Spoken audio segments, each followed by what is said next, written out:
afternoon, everyone. Hello, I'm Karlyn D. Henderson, and welcome to the very first episode of the LeadHerSuite Podcast. I am glad that you are here. Let me know if you can hear me by reacting and giving me a thumbs up if you are not driving. That would be great. So I want to ensure that you're able to hear me clearly and effectively. We have a lot to cover today. I won't prolong. Thank you for letting me know, Cynthia. Welcome. I'm so excited that you're here. And this will be recorded, and I will give the details of the recording after our session today on the podcast.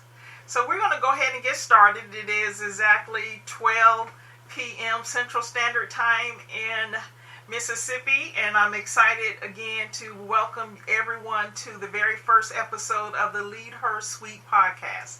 I'm so excited to share with you my experiences and on this platform, and so I'm excited that you are here. More so, I'm honored that you have taken the time to spend time with me.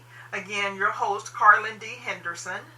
As the CEO of Poimena Consulting, I have a passion to see women of color succeed in various leadership platforms and roles in the marketplace. Why? Well, when I was in corporate America, I was often the only in the room, and maybe some of you can relate to that. Being the only in the room meant that I was the only black person in the room, or I was the only female in the room, and sometimes both, and the black and the only person in the female in the room. And at that time, no doubt, I was the youngest and the least paid in the room. Over the last few years, as I have coached and mentored young women and senior leaders in the global market space, I have discovered that the only or the first are often too commonplace for women of color, and thus I wanted to help and make a difference. So through Poimena Consulting, I help women of color in two ways. First, of course, I work with women of color individually to expand their leadership capacity, to advance them in their leadership pipeline within their respective organizations. And second, I work with companies who want to move beyond lip service and make DEI and leadership initiatives a reality by really helping women of color advance in their leadership pipeline. I consider both a win-win situation. I really, really do. So today I am going to share with you the 5 key strategies to advance women of color in the leadership pipeline from 2 points of view. First, from the company's point of view, and then from the leader, the woman of color. So let's get started. The 5 key strategies to advance women of color in the leadership pipeline include strategy number 1. From the perspective of the organizational's leaders, the CEO, the the chief learning officer, the chief people officer, the chief DEI, the chief HR officer, etc. I work with them to ensure that the company invests specific leadership training and developmental opportunities for women of color. Most organizations are good at providing training and development for their employees. However, I am referencing including leadership and training competency development opportunities that address the unique challenges women of color face. And some of you may know and understand, being in that corporate environment, knowing what those different type of challenges are.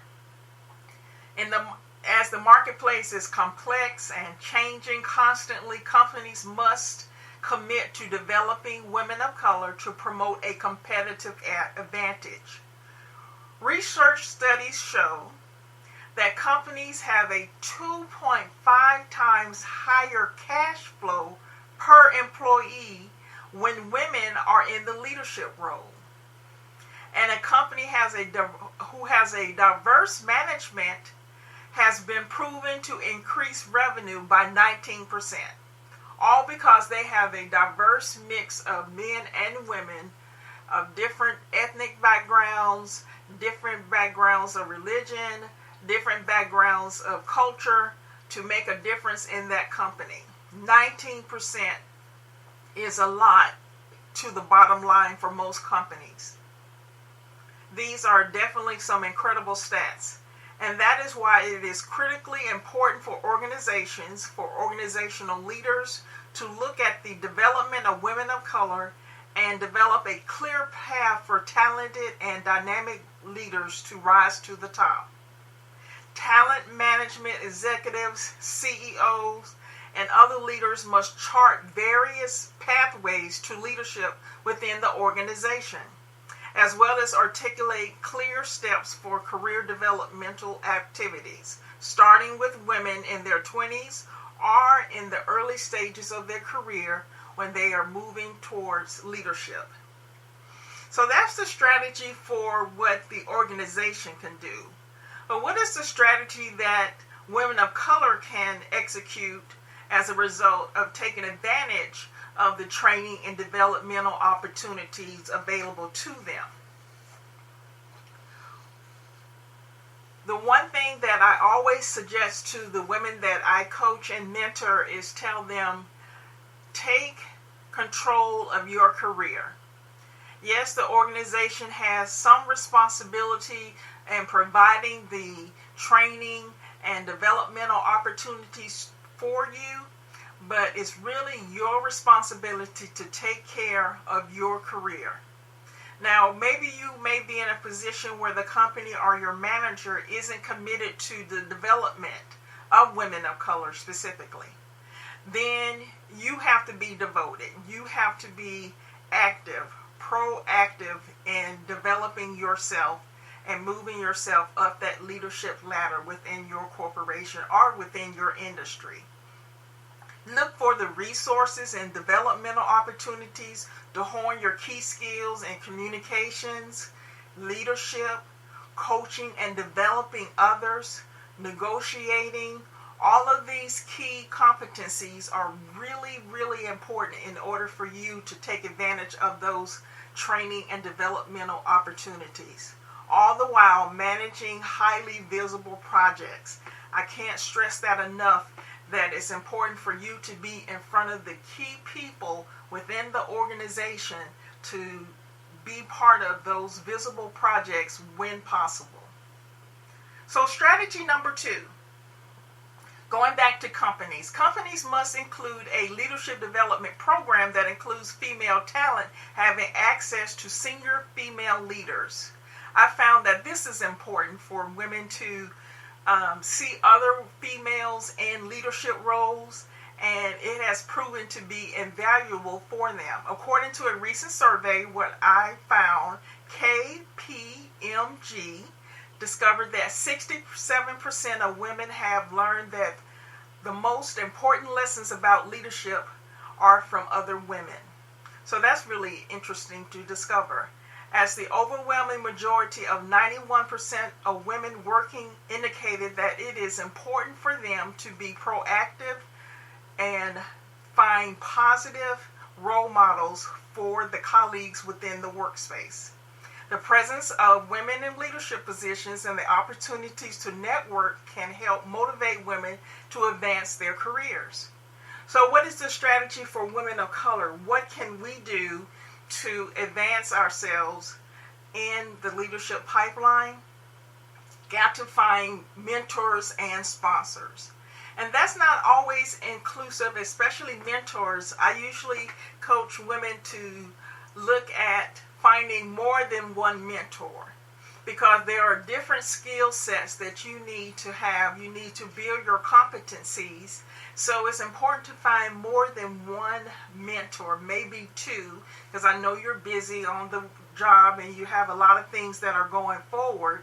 But it's important for you to ensure that you have a mentor, at least 1, but I always say 2, and a sponsor that is in the room when decisions are being made as a result of you moving up the leadership ladder.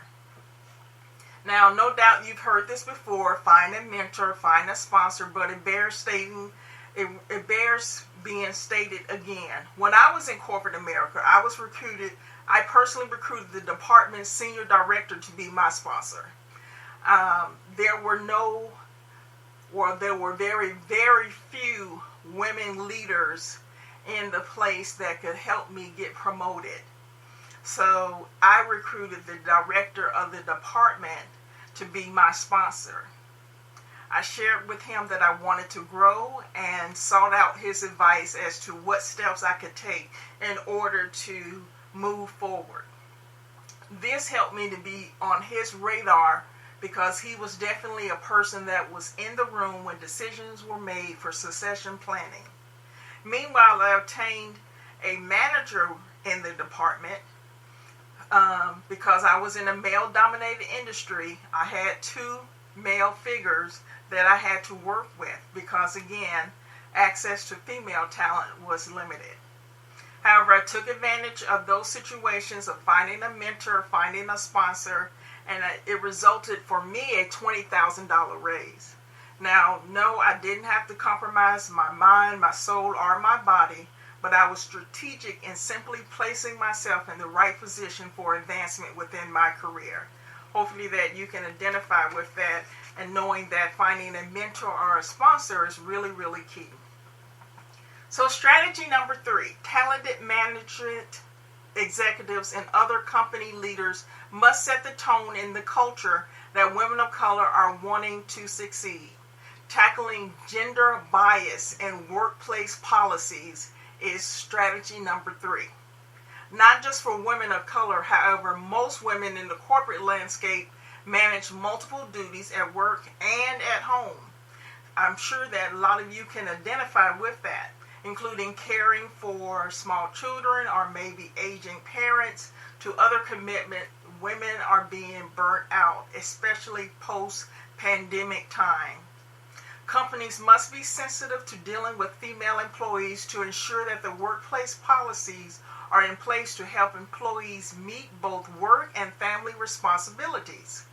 While many family policies are available to both men and women, the unequal and unpaid caregiving responsibilities that women shoulder means that they take advantage of caregiving policies more than men, sometimes to their disadvantage, that can be hindering their careers, according to the Institute for Women's Policy and Research.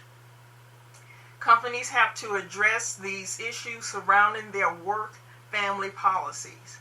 If they don't, the lack of the work-family policy leads to bias against women of color, resulting in fewer promotions to management positions, fewer pay raises, or even increased risk of being fired or demoted, simply because the woman is usually in that place of taking care of the family and taking care of the work responsibilities on the job within their career.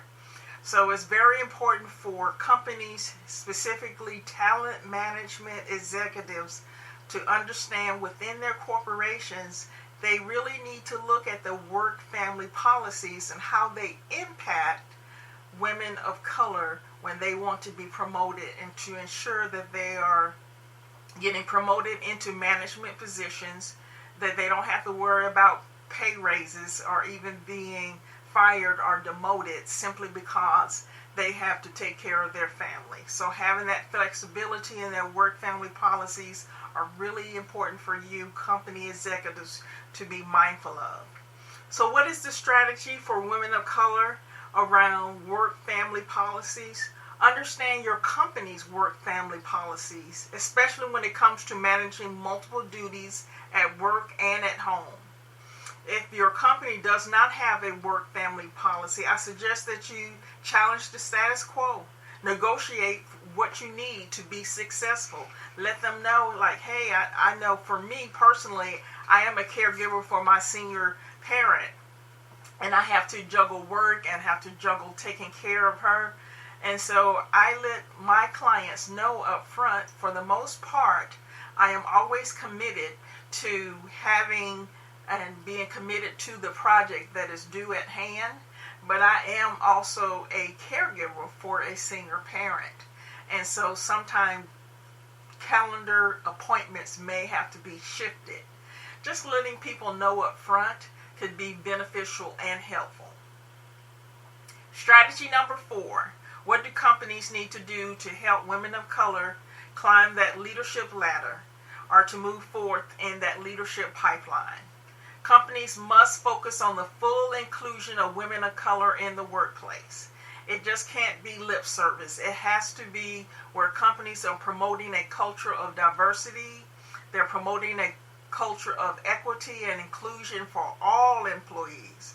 However, it's been recently founded that the majority groups can feel threatened to begin to disengage from the organization when other groups are better represented.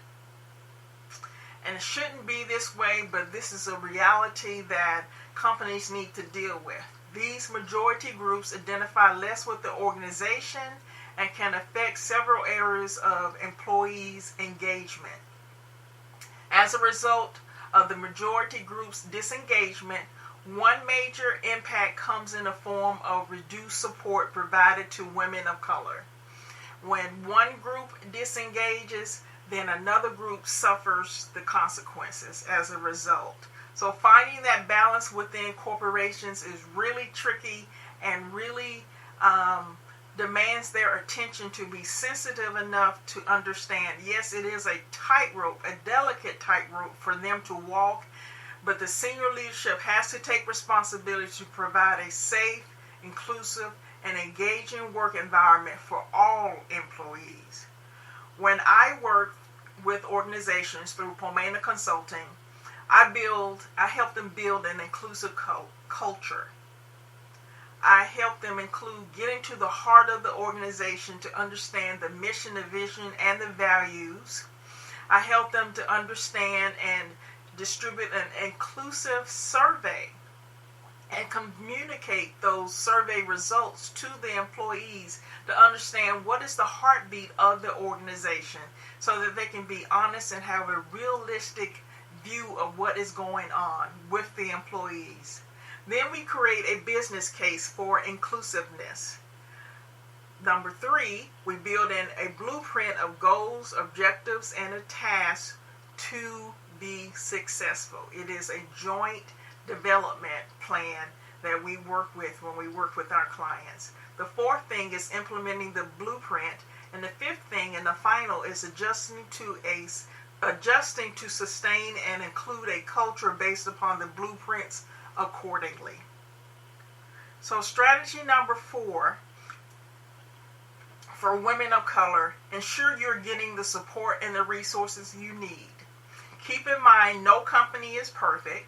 No organization has it all going on, but it's important for you to understand that in order for you to move up the leadership ladder, it's important for you to advocate for yourself, support, and get the resources that you need to move forward.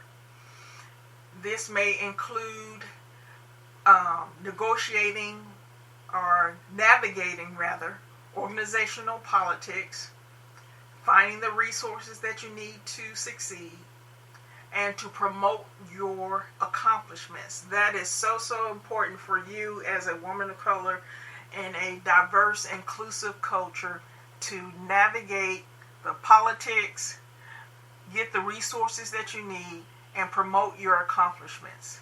Now, all of this can be done and led for women of color as a result of understanding that when you get these resources, when you're promoting yourself within the organization, it's important for you to understand that it is, let me see, what's the right word I want to look for?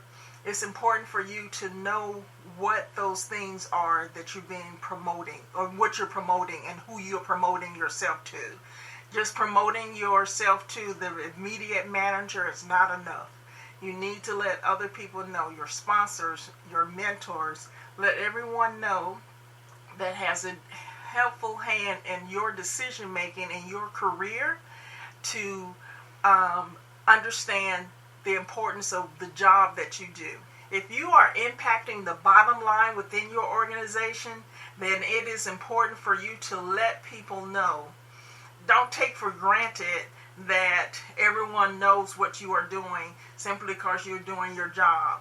I always tell women when I'm coaching with them on one-on-one and giving them coaching and training is to and be important to know that when you're developing your objectives, of course you have to do your job, but when you're developing your objectives and your goals for the year for your performance review, ensure that it impacts the bottom line and that you know how it is going to impact the bottom line. That's really, really key and important for you to understand.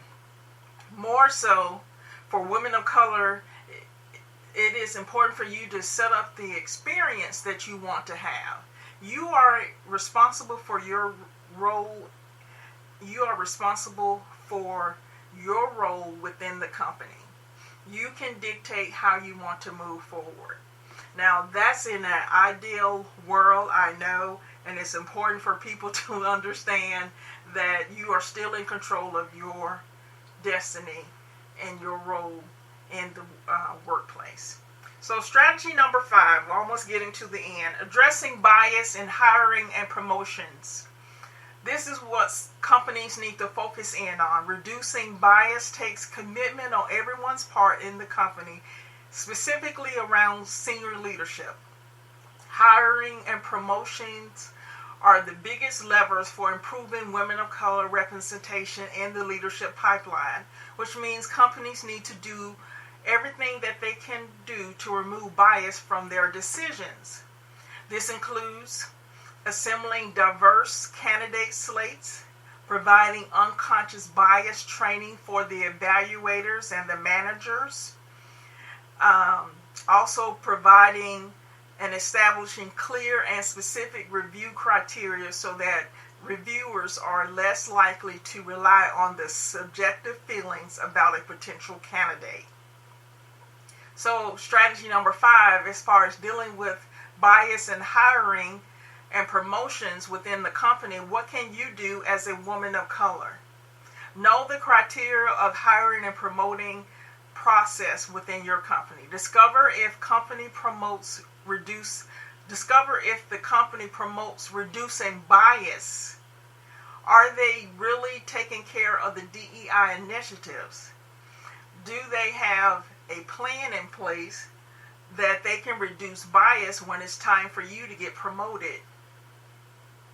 Be engaged and ask how the promotion is going to be evaluated.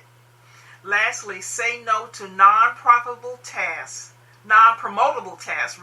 or unrewarded responsibilities. I think a lot of women often get caught in taking care of the end of the year party, holiday party, or taking notes at a meeting when it's not your responsibility, or taking on those activities that are low revenue and time consuming.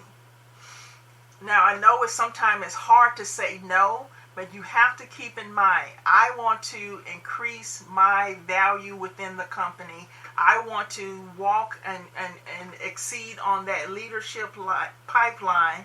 So it's important for me to take control of my career and make sure that I am not part of these type of activities that are non-promotable. It is found through research that women, and specifically women of color, are often given those type of tasks. Again, the example of planning the holiday party, and when you come up and it's like, wow, it took so much time for me to plan this, I couldn't do my other work. Stay focused and do not participate in non-promotable activities. Stats have shown that women take an extra 200 hours of work each year and face burnout simply because they are participating in non-promotable activities. So be wise in what you're doing. To summarize the 5 key strategies to advance women of color in the leadership pipeline, companies must focus on these crucial areas. Strategy number 1, ensure that the investment is available to specific leadership training and developmental opportunities. Strategy number 2, to ensure mentorship and the sponsorship for women senior leaders when possible. Strategy number 3, set up the tone where women of color can succeed within the organization. Strategy number 4, focus on DEI initiatives where everyone is engaged and supported. And finally, strategy number 5 addresses bias in the hiring and promotion process.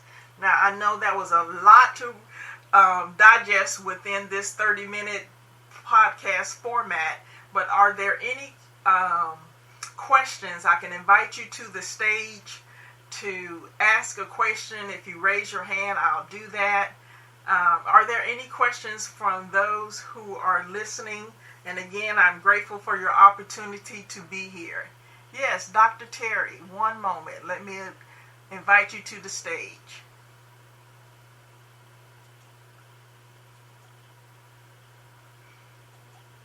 Oh, there you are. Unmute yourself. Okay, I think I'm unmuted. Can everybody hear me? Yes. Okay.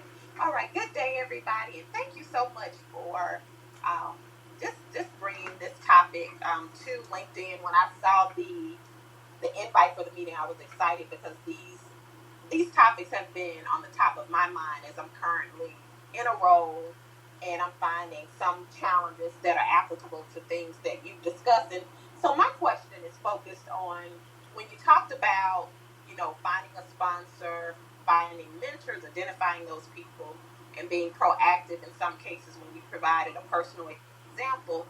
What are some of those activities that we can do to promote ourselves? What are some examples of activities where we can promote ourselves and maybe like a do or a don't around that? Because I do find that challenging for myself because I'm in a smaller environment now with the number of people that I work with. I came from a very large corporate environment. Now I'm in a smaller biotech environment, and I'm finding it difficult and that I just don't want to be seen. I don't want to seem like I'm being braggadocious or doing anything that would foster, like poor feelings from my colleagues, because the company is maybe like 50 people. Yes. But what are some examples of promotional activities that I can engage in to ensure that, I am taking advantage of those opportunities? Or what are some examples you could provide to kind of help me look at it in a more positive way? Okay. Well, no, that's a great question. Thank you, Dr. Terry. I really appreciate you coming on and asking that question. So what type of activities can you engage in to let people know that, hey, I am not only doing a great job, I'm doing an exceptional job? So the first thing that I want to share with you is that you do it often. And it's okay to be braggadocious. I think sometimes that we are in that space where we think that we should not boast because we are women and we can't move forward because we don't really brag on ourselves, but we really should be able to do that. So I'm thinking of a great example is, again, we're staying away from those non-promotable activities. And so when you're doing something on your job, one of the key things that you really want to do and to stay focused in on is to, whatever your role is, maybe I should have asked you more about your role, but I know our time is very limited.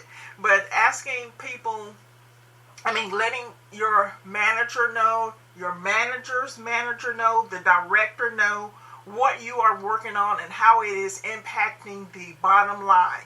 That is really important that you understand what are the goals of the organization, what are the goals of your department, and how can you tie in your work with those goals.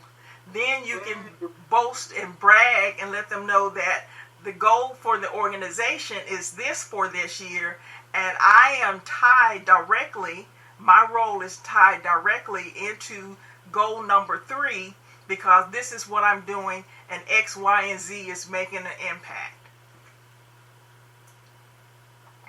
Does that answer your question? That's a good example. Oh my gosh. Okay, so yeah, you really gave me clarity on how I can position and pivot. And and when I listen to you, I really believe I've missed opportunities where I could have shared that and promoted myself.